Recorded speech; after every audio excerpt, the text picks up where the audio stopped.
Can you give us like a summation, maybe within 3 minutes, of what the contingency argument actually is? The argument can be made in one sentence, which is a postulation. There cannot be a world with dependent things depending upon dependent things ad infinitum. That's the argument. Yes. That's my postulation. If someone agrees with this postulation, then they are invoking a need. The entailment of such agreement or capitulation is the need for a necessary existence or an independent thing. And if they disagree with it, then we have an argument from composition which we make. So this is the basic thrust of the argument. Okay, and so then when you're talking about dependent or independent things, how does one go about understanding what's meant by this? Something which is dependent is something which relies upon something else for its existence. That's different to something being caused by something else. Like, for example, if I cause a house, I can cause a house, but the house can continue to exist even if I die. So if I I can build a house, I cause it. Now, I can cause my child. Okay, no problem. Now I've caused a child, but it doesn't depend upon me. So in other words, it can outlive me. Now that child can live on and I'll be dead.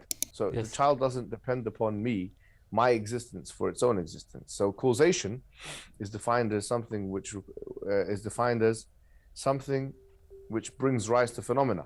There's terminological definitions, but the point is that causation is different from dependency, because dependence, something can bring rise to something else, but it doesn't necessarily it doesn't necessarily have to keep existing for it to exist. Yes. And dependence entails, if we say it depends upon something else for its existence, then it does actually imply continued existence. Like, for example, the sun and the rays of the sun.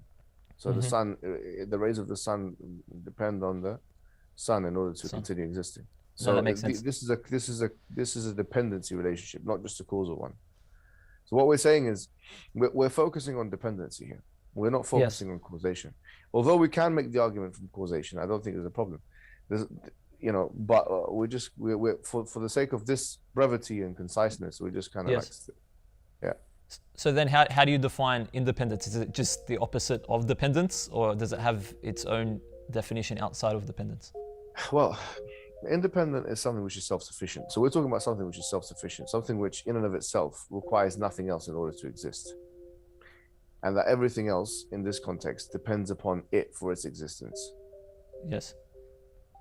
Okay, perfect. So then some might say that the necessary existence, like within this contingency argument, for example, doesn't exactly equal God or Allah. So how does one get from saying that there is a necessary existence to saying that there is Allah without being accused of a God of the gaps type argument? Well, look, there's only so much the argument itself can actually bring you. We're not claiming that this argument is going to give you 99 attributes of God. That's certainly not what we're saying. Yeah. Yes. And in fact, we believe that as Muslims, most of the attributes of God are actually found out through the Nas, through the textual proof, which is the Quran and the Sunnah. Right. So first and foremost, there is a point at which this argument becomes redundant, which is at points where we're trying to prove the mercy of God or the love of God, all these things. There are certain attributes which can be proved from first principles. Like we said, pre-eternality, post-eternality, will. We can prove independence, sovereignty, qayyumiyyah, samadiyah, which are actually plentiful in terms of the number of attributes that there are. And once these attributes are, proven, if you like, or established, you've for all intents and purposes rid the individual from their atheism. The individual can no longer call themselves an atheist, and dare I even say, can no longer even call themselves an agnostic. So the argument aims to bring someone from the state of agnosticism or atheism to a state of deism or theism or classical theism. Now, we're not saying that's where we should stop, but that's the minimum requirement here. And then obviously we say, well, now the question is, what kind of relationship would you have with this necessary existence? And that the contingency argument answers half the question, because it tells you that you are already in a dependent-independent relationship. So in other words, you are in need of the necessary existence, and the necessary existence is not in need of you. Yes. The necessary existence is self-sufficient, and you are not. So already there are some boundaries that are being established here, that there's not an equality in this relationship. that without one, the other wouldn't exist. That without one, the other wouldn't continue existing. That without the necessary existence, anything contingent couldn't even express a contingent instantiation. Yes. So anything we do is with the permission of the necessary existence by necessity, especially if you've explained the will of this necessary existence. And so the question is, what is the necessary, what is the appropriate relationship to have? Except, of course, one of submission. Because we're already in submission. I mean, submission can be established here. So if submission is established, a need-based relationship is established,